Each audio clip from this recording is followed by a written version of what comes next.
किसान वीरों, गेहूं की फसल में पहला पानी लगाने से पहले यूरिया प्लस माइक्रोराइजा देने से हमारी फसल में क्या क्या बेनिफिट होते हैं और फसल की अच्छी ग्रोथ एंड डेवलपमेंट के लिए क्या ये तरीका बेस्ट है, तो इसके बारे में आज हम बात करते हैं। गेहूं की फसल में पहला पानी लगाने से एक दिन पहले हमें क्या करना है कि भाई 20 से 25 किलोग्राम प्रति एकड़ यूरिया और साथ में किसी भी अच्छी क्वालिटी का जो माइक्रोराइजा आता है, इन दोनों को अच्छे से मिला के हमें अपने खेत में छींटा दे देना है, जिससे खेत में जो पिछली फसल के अवशेष बचे होते हैं तो उनको बहुत ही जल्दी मिट्टी में गलाने के लिए ये जो एक्स्ट्रा नाइट्रोजन होती है ये काफी ज्यादा मदद करती है। तो ये गल सड़ के खाद का काम करने लगते हैं और हमारी फसल को बहुत ही बढ़िया मात्रा में नाइट्रोजन हो गया, फॉस्फोरस हो गया, जिंक, कैल्शियम, मैग्नीशियम, ये सब माइक्रोन्यूट्रिएंट हमारी फसल को मिलने लगते हैं। और जब हम फसल में पहला पानी लगाते हैं तो भाई पानी लगाने के बाद जो हमारी फसल पीली पड़ती है तो ये सब माइक्रोन्यूट्रिएंट मिलने से हमारी फसल पीली नहीं पड़ेगी।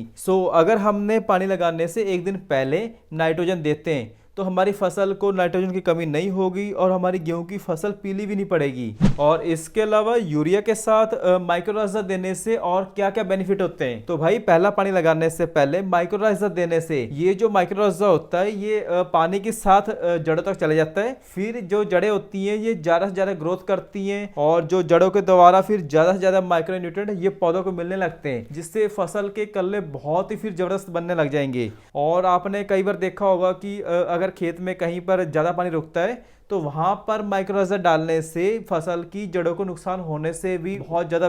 बचा देता है। और हमारे बहुत से किसान वीरों के सवाल होते हैं कि भाई हमारी गेहूं की फसल की पैदावार अच्छी नहीं होती है, इस साल गेहूं की फसल की पैदावार कैसे बढ़ाएं। तो भाई इस तरीके से आपको क्या करना है कि गेहूं की फसल में पहला पानी लगाने से एक दिन पहले यूरिया प्लस माइक्रोराइजा का छींटा जरूर दे देना है और उसके अगले दिन पानी लगा देना है। जिससे क्या होगा कि भाई पहला पानी लगाने के बाद एक तो हमारी फसल पीली नहीं पड़ेगी और उसके बाद फसल की ग्रोथ और कल्ले बहुत ही जबरदस्त देखने लायक होंगे। और इसके अलावा अगर हमने गेहूं की फसल में पहली यूरिया खाद में क्या मिलाकर डालना है, दूसरी यूरिया खाद कब डालनी है और उसके बाद आखिरी यूरिया खाद की कब जरूरत रहती है और उसमें भी क्या क्या मिलाकर डालना है, इसके बारे में जानने के लिए आपके सामने ये जो वीडियो आ रही है तो आप ये वीडियो जरूर देखो। धन्यवाद।